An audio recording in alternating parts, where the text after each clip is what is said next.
I was filed for by my dad, but I was above the age of 21 and married.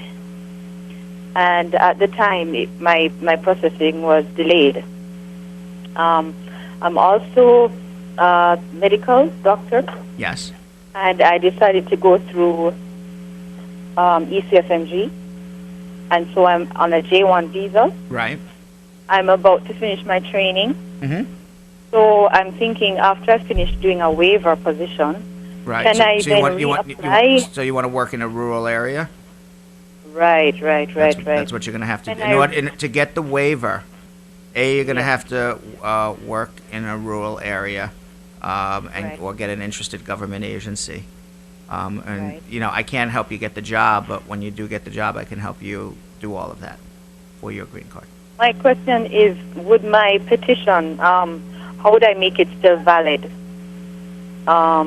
If you understand what I mean. Well, if you get the waiver, then your petition's still valid. The waiver is approved. You're working on in H-1B, I presume, at that point in time, and you can either continue with that petition, or if you're in a rural area, they can sponsor you for a green card, prove you're not taking a job away from an American, you're in an advanced degree professional, and there's no waiting list on those green cards, and it would probably be faster that way.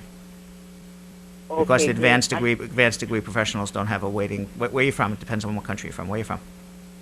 Oh, Jamaica. You're from Jamaica. Yeah, no. So for Jamaica, advanced degree professionals don't have a waiting time right now from Jamaica. Right. So probably the fastest way that you would do it would be to get the waiver, get the H-1B, and then apply for your green card as an advanced degree professional. If during that process of applying as an advanced degree professional, your priority date is reached from your father's petition, well, fantastic. You just adjust your status because you already got the waiver. Okay, great. Thank you. And the second question is, how do you verify that an employer is eligible to sponsor you as a J1 visa? Because there's been some job offers for me, but I'm not sure if these persons can really sponsor J1 visa, because they said to me they've never done it before. Well, they have to be, you have to get a interested government agency to process it for you. And there's all sort of statistical maps on where there's a shortage of doctors and things of that nature. They also have what's called a Conrad 20 program, where you can apply to your individual state that will give visas to 20 of the most worthwhile doctors that they feel that they should get a waiver. And then the state is your interested government agency who applies for the waiver just based on your credentials and you know, what they think is most important. But just remember that most of these are all going to be as primary care physicians, not as a specialist.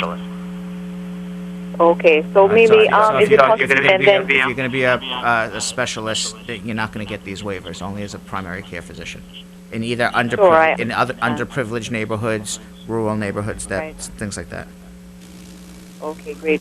Would it be possible to make the appointment so that a lawyer could go through the contract to make sure that the employer, what the employer says is really true, that they are able to sponsor a J1 visa? Well, only if they can get the interested government agency waiver. So you have to first find, any employer can do an H-1B. Is there an interested government agency out there that's willing to do the waiver, because you're either working in a rural neighborhood, you're working in an underprivileged neighborhood, or you're going to go through the state. But what I would suggest that you do is you make an appointment to come see me, and I'll be happy to talk about it in much greater detail with you. Okay, thank you. Okay. Thank you, caller.